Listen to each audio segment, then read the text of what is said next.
Swamiji, but when you see a specific headline in a newspaper, 36 killed by terrorists, communal killings, what is your response at that time? Well, this is also part of that development. We are experimenting with our 750 million population living together in a democracy. So in a vast body politic, here and there will be some trouble, just like in our body, a boil here or a boil there is bound to be. But isn't there anguish that 35 people have been killed? It is anguish, but not anguish that will destroy faith in the future. Anguish, which is a challenge, we shall overcome it by educating the nation in the higher values. And the most important thing we have to tell everybody in India is, this country belongs to all of you. All the blessings must flow to every group of the people. This is not one-man show. This is not one region ruling over other regions which we had before. That beautiful aspect of our political entity today, that this state derives its sanction and power from we the people of India, of all communities, of all sections. That must be well driven home into the minds of the people by the newspapers, by the media, by the television, for example, so that this country belongs to all of you. Everybody has a responsibility to build up this nation. If it is full of problems, treat it as your problem. You try to contribute to solve it. This is how a sense of responsibility instilled into the people will help us to solve these problems of development. We call it problems of development. Every nation has passed through. A mighty river is flowing, flooding, destroying. That is energy. But when you put a dam and a hydel channel and create agriculture and electricity, you bless the nation. Let our children be told, we welcome your energy, but give it a human direction, a humanist direction. This is the education that the nation will get from Sri Ramakrishna and Swami Vivekananda. Sri Ramakrishna was unique in that in his spiritual experiences, he went through, in a sense, the trances of experiencing the body of Christ, of Allah, and the various traditions. And the Ramakrishna movement has epitomized a secular thrust, though drawing primarily in a Vedantic philosophy. When we look at the nature of Indian society today, and with the various groups struggling for survival, how would you define the nature of a desirable secularism for India? The word secularism, English is quite all right, though what is understood in the West is not what we understand here. There is secularism, is no religion or even anti-religion. Here we don't disturb any religion in our secular attitude. We only say every religion has a place in India. India is a land of harmony. For centuries and centuries, it has been a land of harmony.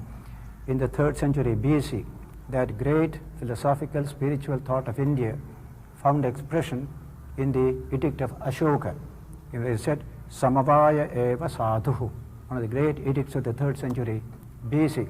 In religion, harmony, concord is the right way. There is a profound message, not only by the sages, but by the political state in India. The same state supporting several religions can take place only in India. It has taken place. Today it is taking place even today. Our constitution stresses this point also. So what the people need is to be educated in these positive ideas.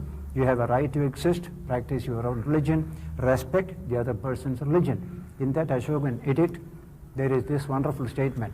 If anyone loves his own religion and reviles another religion, by that very act, he reviles his own religion. For in religion, harmony, concord is the right way. What a profound wisdom. We do not know this wisdom. Let our people be educated in this wisdom. Today, Sri Ramakrishna came for that purpose. But yet, Swamiji, in India increasingly, and in a sense globally, what we're seeing is an assertion of more sort of an exclusive fundamentalism rather than the universal ideal that you're talking about. That is a temporary reaction to the materialism of the modern West. It is a temporary reaction, and that reaction is expected because there is so much of materialism and a crow type of materialism. Materialism is good in the beginning, but when you push it further, it becomes just a crude type.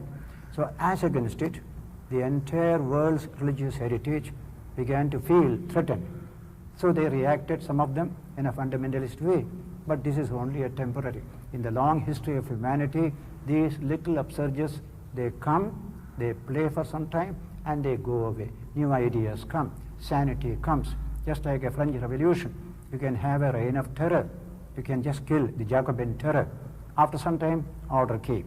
Then came modern democratic processes, etc. So similarly in the world of religion, we have to expect this present reaction. Then it works itself out. A better understanding comes. And that's also coming. A closer relationship between advanced thinkers in science and in religion. It is coming closer and closer. Then there will be no need for this fundamentalist approach to religion. But as I said, there is a temporary reaction which will pass off when conditions change.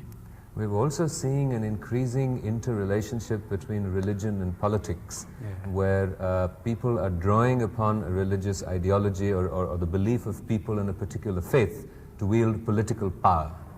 That is our political foolishness in India. We allowed, when we established our political state on a secular basis, religious communal political parties. If we had stopped it from the very beginning of independence, there would have been none of these problems.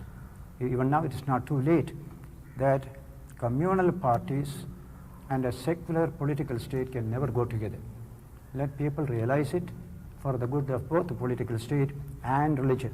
You don't get the best of religion when it comes to politics. You need a lot of violence, lot of trickery, lot of untruth to play with politics. The result is religion goes down and down. So today we need religions to be retrieved from that situation. Let them function as centers of peace, harmony, humanistic attitude. Then our politics also will become better.